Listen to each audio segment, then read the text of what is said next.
Okay, so today I'm doing a fantasy tier list. This was recommended or requested by someone on the Discord. Here's to you. So fantasy creature. I'm already messing this up. It's a fantasy creature tier list. I picked out several fantasy creatures that Google told me about, and they are now on this tier list, and we're going to rank them according to how I like them. I will also have the tier list linked in the description of this video so you can play along if you want to. Okay, so it's not a huge list of creatures that we have that we're going to be going through, but these are some, not an exhaustive list because quite frankly, I'm not well versed in the creature variety. Most of the fantasy that I read is, I don't know, I guess just like, well, look at my shelves. Most of the fantasy that I read doesn't include a ton of different complex creatures. I think that's more in urban fantasy. Am I wrong? Anyway, these are the ones that I at least know and could think of quickly. And also, I still have a cold. Sorry if my voice is terrible. And I just went with the standard tier ranking setup. So we have the S tier, which is super. And then all the rest are pretty obvious. A, B, C, D. Are they good or not? We'll see. Starting with fairies. I really don't have a lot of interest in fairies. I do have interest in, what are those called? Those little, the pixies? Is that what they're called? The mean-spirited fairies, the ones that live just to irritate you, just to trip you and pick on you and pull on your ears. That's probably not what they do. I like those types of fairies. But I haven't encountered very many fairies in fiction. Mostly the kind of fairies I'm thinking of are Sarah J. Maas, which are just like sexy, which isn't my thing. Just in general, I don't tend to like romanticized any kind of creature. I don't really feel any need for any of my characters that I follow to get with a creature. I mean, you do you. You live your life. I don't care what you like. It's just not really my thing. So I'm going to go with like the evil side of pretty much any creature that we face here today. So, fairies. I'm gonna pretend that this is pixies or whatever those mean evil creatures are. Those guys, I'm gonna put in A tier. I know, surprising. But Tinkerbell is a great representation of that, actually, because Tinkerbell, according to Peter Pan, fairies are either all good or all bad. They're too small to be able to have any sort of nuance to them. So Tinkerbell tends to be all bad because she doesn't like Wendy and tries to get her killed, insults her very regularly, and she's not ideal. She's not the best. And that's the kind of fairy that I tend to like, the kind that is causing problems. And if they're going to be causing problems, they're A tier. If they're going to, I don't know, make you fall in love with them, D tier, if I'm honest. Next, we have the three-headed dog. I can't remember what that's called. Hang on. I bet I can find it with a Google search. Three-headed dog. Cerberus. Okay, sure. Next, we have the Cerberus, which I'm not well-versed in Greek mythology. As far as I understand it, they guard the gates of hell. So there's a few Greek things on here, and spoilers, I'm not gonna be favorable to them because I just don't really, I'm not into Greek mythology. But why am I looking? Percy Jackson's over there. One thing that Percy Jackson did for me is make the Cerberus pretty interesting. I really liked it. I'm just gonna call it the three-headed dog because I'm sure I'm saying it wrong. I really liked it. I think I've liked it in every instance. Percy Jackson, Harry Potter, but mostly Percy Jackson. I pretty much like this creature. I think that it's interesting. I like that it's usually guarding something nefarious, something evil and dark.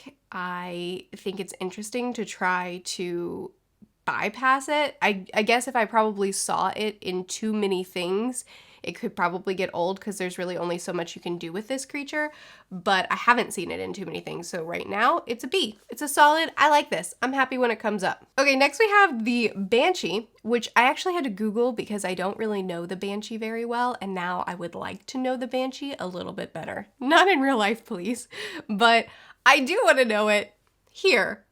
I mean, in fiction. Sorry, cold brain. Can't really think. Okay, the Banshee is Irish folklore, apparently, and it the purpose, it's this screaming ghost-like spirit woman who appears to herald the death of a family member. She only shows up when your family member is dying, and she shows up to give a horrifying scream, and then they're dead. Why are there not more banshees in fiction? Why are there not more banshees in fiction? I've never read about a banshee. I would like to read about a banshee, please. Are there good banshee stories out there? I'm not sure. I haven't read one, yet it gets the A tier. Okay, next we have the phoenix, which is also an interesting creature to me. Again, I haven't read about phoenixes very much.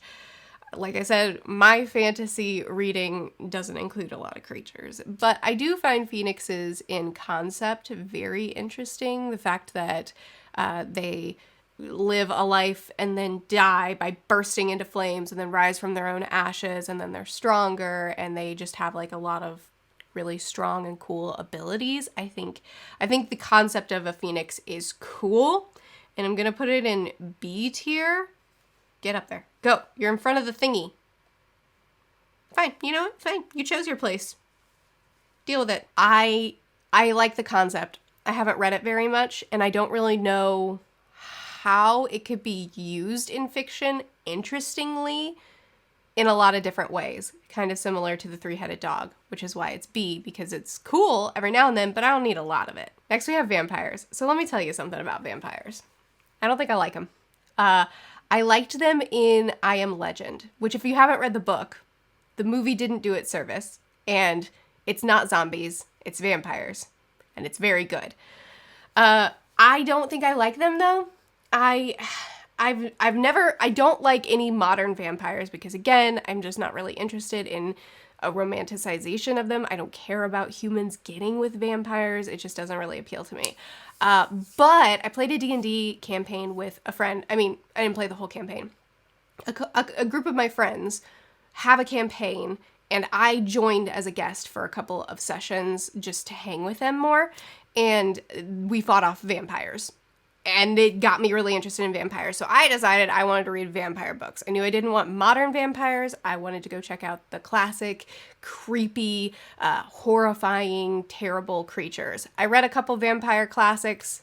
I don't think I like vampires. So actually, I suck, but I'm putting them in D. And I know that vampires don't deserve the D tier. I know that they're a lot more interesting than D tier gives them.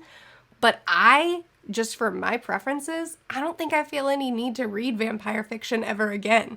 I just don't think it's my thing. Now we're at the mermaid or siren. The two myths, I mean, I could break down the two myths for you. I could tell you all about both of the myths and what the differences are, but you're probably not here for that. So I'm just gonna say mermaids. Mermaids are a mythological creature that I find so fascinating. I love the idea. Well, first of all, I like sea setting. I like creatures that are in the sea. Actually, I just like being near water in fiction, whether it's a creepy seaside town or if we have some sort of underwater suspense or horror.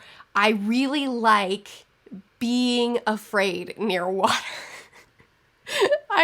I like being in, I enjoy swimming, I enjoy the beach. I like being at water personally, but in my fiction, I like being afraid near water or in water. I feel like this video is telling on me too much. Sometimes my videos make me seem disturbed. Anyway, so one thing that I really like about water tropes or water fiction is I also really love deep sea creatures that are gonna kill you. Again, I'm not interested in mermaids that make you fall in love with them.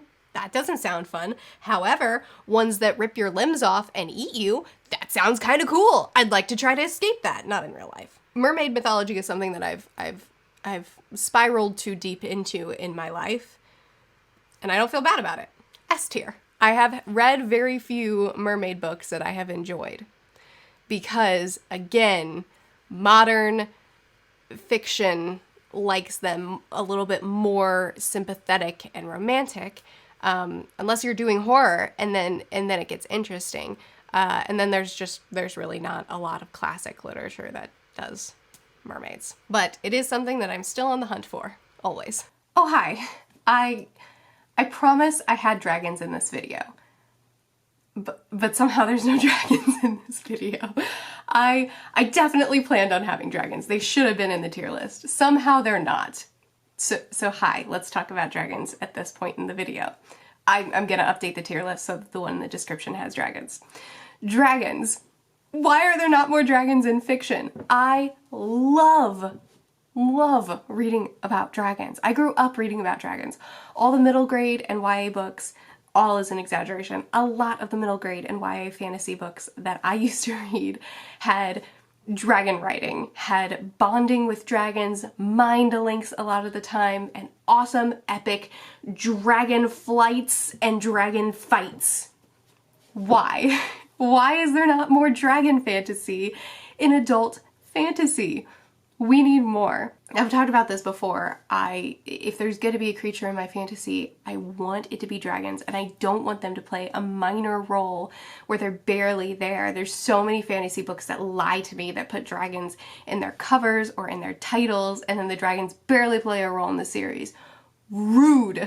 I need more books where there are dragon companions that play a major role in the series.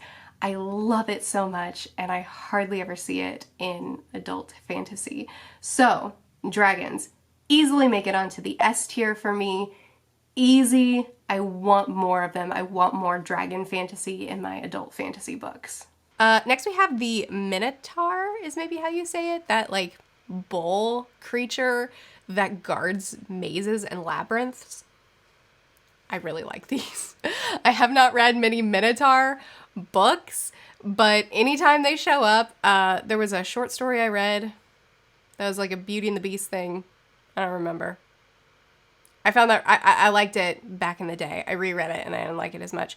But Percy Jackson, again, did this one. You know, anything Greek, Percy Jackson did. And I don't know. I guess I can't really name anything else. I don't know. I haven't seen it very often, but I'm really into mazes and labyrinths as well. I know that's a weird thing to like as a setting, but I really like the idea of going inside a labyrinth, a maze, and around every corner, there's a new creature, a new thing that's trying to kill you. And depending on which way you turn, you end up in that thing. Bonus points if the labyrinth will sometimes rearrange itself so you can't memorize the pattern, so you lose. And Minotaurs, I guess I just like them because they show up in a setting I like, but I like them. I think I'll put them at the, do they belong? Where do you belong, sir? End of A or beginning of B? Oh, see now okay, B. He chose his place. He actually moved the three-headed dog. So I think that means he's stronger than the Phoenix. Those are the rules, right? Oh, this is a Pegasus, I think. Kind of looks like it has a horn in that. Maybe it's a unicorn? Do unicorns have wings? Okay, I'm gonna call it a Pegasus, or whatever those things are called, the flying horses. Again, I don't have a ton of interest in this. I do like things that fly in fiction. If we're gonna have a fictional creature, if you can fly on it, I'm gonna be a lot more interested in it. I don't know what to tell you about that. So I'm just gonna put it in C. Pegasuses don't interest me, but they fly. So C. Next we have the Kraken, which I don't think I've ever read a book with a Kraken in it. I think Pirates of the Caribbean is all I've got for Kraken lore, but it is a deep sea horror creature. So instantly, it gets the A tier. Oh, why is the Banshee behind Fairies? Move, ma'am! But yeah, the end of the A tier feels fair. Centaurs, I'm just gonna chuck it at the end of C. I know. I don't care about these at all. Apologies to my arachnophobes. Next we have spiders, of the giant variety. I've seen giant spiders more often than you would think. It shows up randomly in a lot of fantasy. Like, obviously, Lord of the Rings, Harry Potter, it shows up in, like, the ones that we've all read, but it also shows up randomly in quite a few modern fantasies where you wouldn't expect it to show up. It's funny. It's funny. I kind of like it. I think that it's an interesting opponent because I'm not afraid of spiders, but I don't care for them. And if there were a giant spider, especially something like a tarantula or a black widow or, you know, one of the more uncomfortable kind, if I were faced off against a very large one, I wouldn't be pleased. I think I'm gonna put it at the end of B. That actually feels too generous. I don't like it that much. We'll put it at... Oh, hang on. There. Wait, right? I don't know. I don't care about either of these things. Yeah, we'll do that. Yeah, that feels fair. I feel like I've done the right thing now. Next we have werewolves, which I want to read some classic werewolf stuff. I know that there are some really popular ones. I think the werewolves are a creature that I could potentially really enjoy because I really like the idea of werewolves. I think that they would add a lot of tension to a story and would truly be a horrifying creature to have to face. So I think I would like werewolves. I just haven't read enough books that do werewolves. Again, that's more urban fantasy, which I tend to not go for. So I want to read like Beowulf or some of the classics that do werewolves, and I want to see if I would like them. So really, I can't put this on a list right now because I don't know, but I think I would like them. So I think what I'll do is I'll put them at the end of B, but I think that potentially they could end up in the A tier after I read about them. Recommend me your favorite werewolf classics, please. I need to pick one up soon. And finally, for some reason, we're ending on unicorn. That was not my intent, but this kind of randomizes things. So here we are. I'm just gonna chuck you right there because I just couldn't care less. I don't even know what unicorns do in fiction. Are they just like pretty majestic and have magical qualities? Is that their purpose? I haven't read about a lot of unicorns. This is a bad place to end the video. Anyway, that's the tier list. I don't feel great today. I wanted to do a simple, fun video. I have the tier list linked in the description. I would love if you guys feel like it. I'd love to see how you guys would rank these things, what categories you have them in. And unless you put mermaid at the bottom, then I don't need to see it. But after you finish, if you feel like it, feel free to post it on Instagram, like on your stories or something, and then tag me. I'd love to see a bunch of different people's tier lists. You can post it on Twitter too, but I don't live there, so I'll never see it. But if you have an Instagram and you want to show me your tier list, I would love to see it. Make sure to tag me so that I can. Check out my Patreon if you feel like it. I'm there all the time. We hang out a lot. I post videos every Tuesday through Friday. I'll see you again soon.